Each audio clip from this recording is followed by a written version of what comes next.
Hello everyone, আশা করি সবাই ভালো আছো। সো আমরা আজকে শুরু করতেছি কার্বোহাইড্রেটের ক্লাসিফিকেশন, যেটা আগের ভিডিওর রিকোয়েস্ট ছিল। ক্লাসিফিকেশনটা ভালোভাবে বোঝানো হয় নাই। সো আমরা আবার দেরি না করে আবার শুরু করব ক্লাসিফিকেশন থেকে, ব্রেক করে তারপর আমরা বুঝবো। দেখো, কার্বোহাইড্রেট কি আগে যে আমরা আগের ক্লাসে পড়ছি, carbohydrate is a biomolecule which contain carbon, hydrogen and oxygen, তাই তো। তো এটা হচ্ছে তোমার কার্বোহাইড্রেটকে আমরা ডেফিনিশন হিসেবে বলতে পারি কার্বোহাইড্রেট আর অ্যালডিহাইড অর কিটো ডেরিভেটিভ অফ পলিহাইড্রোক্সি অ্যালকোহল, এটাও বলছিলাম, তাই তো। সো তুমি যখন কার্বোহাইড্রেট নিয়ে যখন পড়তে যাবা তখন তোমার অনেক কিছু আসবে। তো কার্বোহাইড্রেটকে আমরা মূলত কয় ভাগে ভাগ করা যায়? 4 ভাগে ভাগ করা যায়, কিন্তু অনেক বইয়ে লেখছে কি 3 ভাগে ভাগ করা হয়েছে।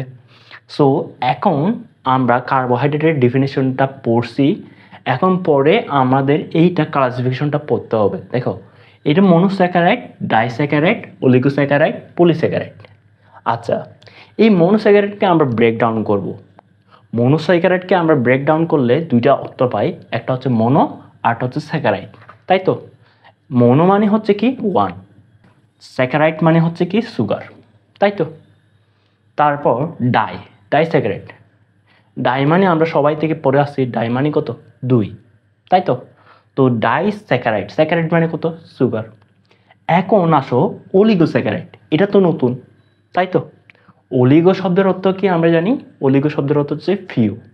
ফিউ মানে কত, কত থেকে কত পর্যন্ত। আমরা তো এটা বুঝছিলাম যে মনো মানে একটা, এটা বুঝে গেছে। ডাই মানে 2টা, বুঝে গেছে। এখন অলিগো মানে কত, এটা বুঝতে আমাদের অনেকের ঝামেলা হয়। অলিগো শব্দের অর্থ হচ্ছে কি, অলিগো শব্দের অর্থ হচ্ছে আমরা একটু আগে বলছি কি ফিউ, তাই তো। তো ফিউ বলতে বোঝাচ্ছে 3 থেকে 10 ইউনিট মনোস্যাকারাইডকে মিলে তোমার কি হয়, একটা অলিগোস্যাকারাইড গঠিত হয়। তারপর দেখো, তারপর হচ্ছে কি পলিস্যাকারাইড কি?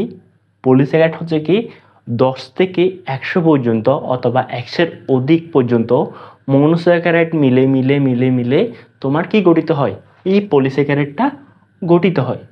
বুঝা গেছে?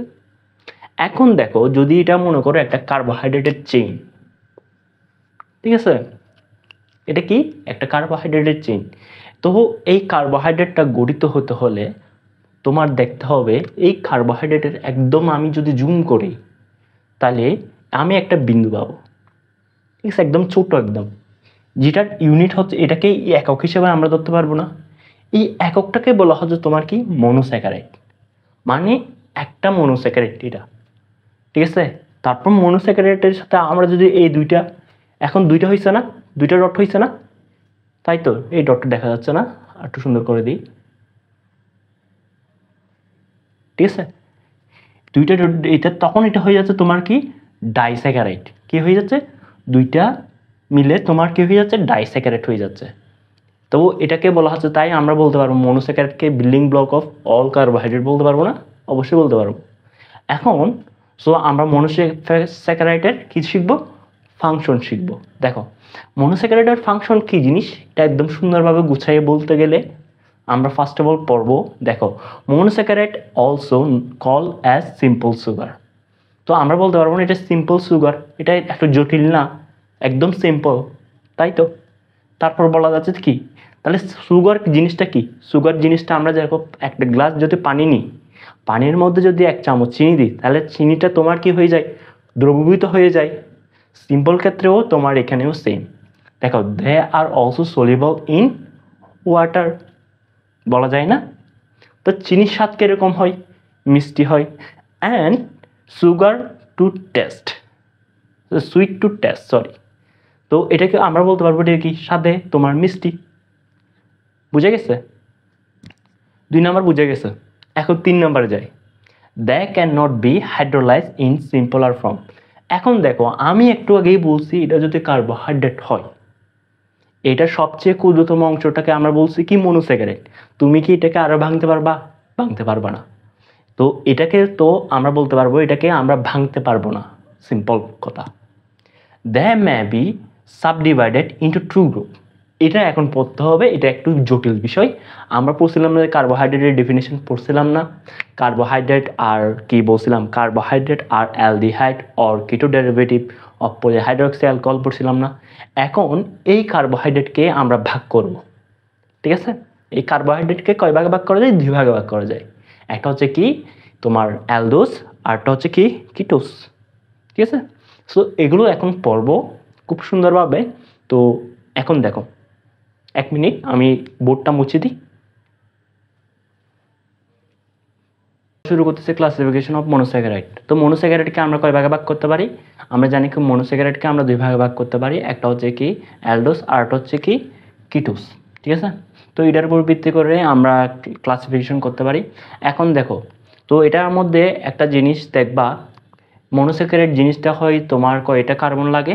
আমরা জানি কি কার্বন লাগে 3টা থেকে মিনিমাম 3টা কার্বন দিয়ে কি করা যায়? কার্বোহাইড্রেট তৈরি করা যায়। সো এখন দেখো, সো এখানে 3টে কার্বন যদি থাকে তাহলে একটা জিনিস হবে, 2টা কার্বন 3টা 4টা থাকলে তখন 8টা হবে। সো এইভাবে করে তোমার এইটা হচ্ছে চকটা করবা। চকটা আমার সাথে সাথে করে ফেলো, দেখবা সহজ হয়ে যাবে। দেখো, সো এটার ক্লাসিফিকেশনটা হচ্ছে আমরা কি মনোস্যাকারাইডকে আমরা 2 ভাগে ভাগ করতে পারি। একটা হচ্ছে কি অ্যালডোস, আর একটা হচ্ছে কি কিটোস, তাই তো? সো এখন দেখো, নাম্বার অফ কার্বন লেখো, মলিকুলার ফর্মুলা লিখবা, টাইপস অফ সুগার লিখবা, অ্যালডোস লিখবা, কিটোস লিখবা, ঠিক আছে? প্রথমে লিখবা যে কি মনোস্যাকারাইডের ক্লাসিফিকেশন, অ্যালডোস আর হচ্ছে কি কিটোস। তারপর লিখবা কি এভাবে তোমরা চক করবা, চকগুলো এভাবে করে রো করে ফেলবা, ঠিক আছে? রো করার পর এই জিনিসটা এভাবে এভাবে করে দিবা, ঠিক আছে? এখন দেখো, এখানে লেখছি কি 3টা কার্বন থাকলে তখন কি হবে? মলিকুলার ফর্মুলা হবে এরকম, তাই তো? কারণ আমরা প্রথম লেকচারে পড়ছিলাম যে কি কার্বোহাইড্রেটের সাধারণ সংকেত জেনারেল ফর্মুলা পড়ছিলাম। এটার উপর ভিত্তি করে আমরা কি লিখতে পারি না? 3টা কার্বন থাকবে, 6টা অক্সিজেন থাকবে, এবং সরি 3টা কার্বন থাকবে, তোমার 6টা হাইড্রোজেন থাকবে এবং 3টা অক্সিজেন থাকবে। সো এটাকে আমরা বলতেছি 3টা কার্বন থাকলে তখন তাকে বলতেছি আমরা কি কি বলছি? ট্রাইরোস, ঠিক আছে? তারপর হচ্ছে কি এরপর হচ্ছে কি এটাকে আমি যখন ভাগ করব তখন এটাকে আমি দেখাই দেব এটি কীভাবে আসছে, গ্লিসারলডিহাইড। তারপর হচ্ছে তোমার এই গ্লিসারলডিহাইড থেকে তোমার কি হবে? আরটা হচ্ছে তোমার কিটোসে থাকলে তখন এটা হবে কি ডাইএসিটোন, কি ডাইহাইড্রোক্সি অ্যাসিটোন, মানে কি 2টা হাইড্রোক্সি থাকবে। হাইড্রোক্সি মানে তো চিনো, হাইড্রোক্সি মানে কি আমরা জানি কি OH, 2টা OH থাকার কারণে তোমার কি হয়েছিল? ডাইহাইড্রোক্সি অ্যাসিটোন হয়েছিল। তারপর হচ্ছে কি দেখো 4 আছে, 4 থাকে মানে কি আমরা বলি 4টা থাকে মানে কি ট্র্যাট বলি, কি বলি? ট্র্যাট বলি, TR sorry TER sorry.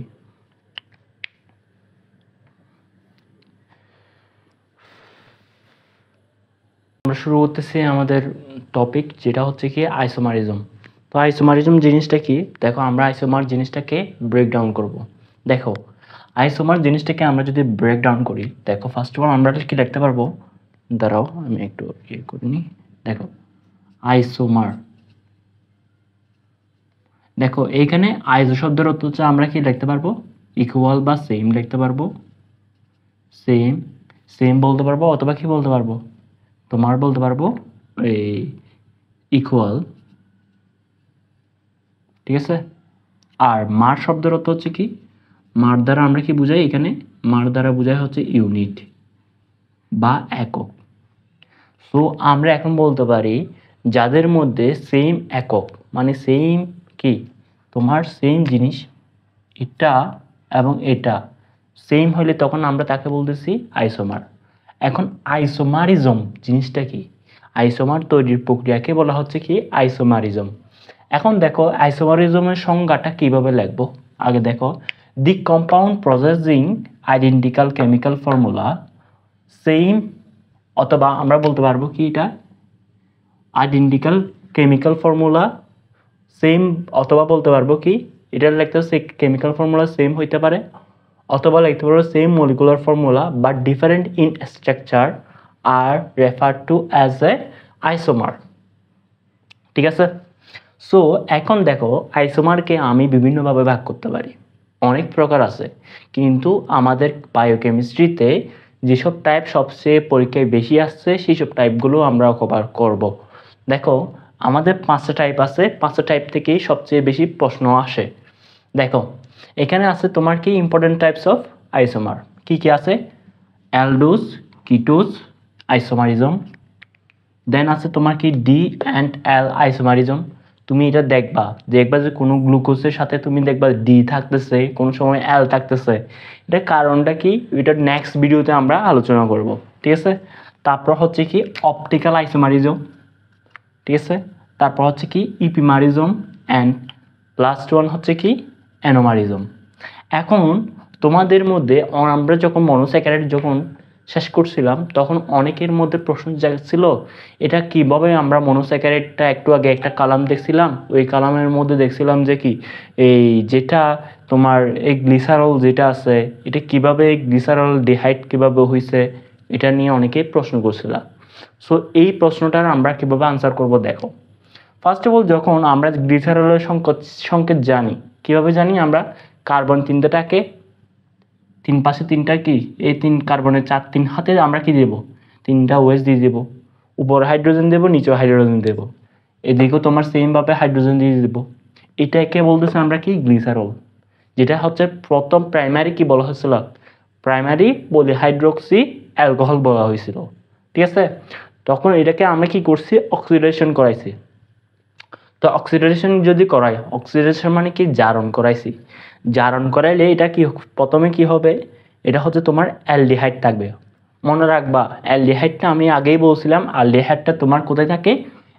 Always at the first পজিশনেই থাকে, মানে এটা প্রথমেই থাকবে। অ্যালডিহাইড জিনিসটা কোথায় থাকবে? একদম প্রথমে থাকবে, ঠিক আছে? এরপরে দেখো, এরপরে আমরা কিটোটা কিভাবে, কিটো ডেরিভেটিভটা অনেকের সমস্যা ছিল। দেখো কিটো ডেরিভেটিভটা আমরা কিভাবে করছি? প্রথম আমরা গ্লিসারল নিছি, ঠিক আছে? তারপর এখান থেকে H2O মাইনাস করছি, H2 মাইনাস করলে তখন এটা কি উৎপন্ন হবে? এটা উৎপন্ন হবে, এখানে দেখো দুইটা হাইড্রোক্সি আছে, এটা কি বলা হচ্ছে কি দুইটা হাইড্রোক্সি আছে। তো সেই জন্য আমরা কি বলতে পারবো? ডাই বলতে পারবো। ডাই হাইড্রোক্সি অ্যাসিটোন বলা হচ্ছে, যেটাকে আমরা কি বলি? ডিএচএ বলি, ঠিক আছে? যেটা গ্রোথ করতে সাহায্য করে। এবং দেখো এটা মাঝখানে থাকে তোমার কি কিটো, কি থাকে? কিটো গ্রুপটা সবসময় কি 2 নাম্বার কার্বনের সাথে যুক্ত থাকবে, এটা মনে রাখতে হবে। আমরা এর পরের ক্লাসে অ্যালডোজ এবং কিটোজ আইসোমারিজম পড়ব, ডি অ্যান্ড এল আইসোমারিজম পড়ব, অপটিক্যাল আইসোমারিজম পড়ব, ইপিমারিজম পড়ব এবং অ্যানোমারিজম পড়ব। তো এতটুকু সাথে থাকার জন্য ধন্যবাদ, ঠিক আছে? Good day. যদি ভালো লাগে থাকে অবশ্যই চ্যানেলটাকে সাবস্ক্রাইব করবা। Good bye.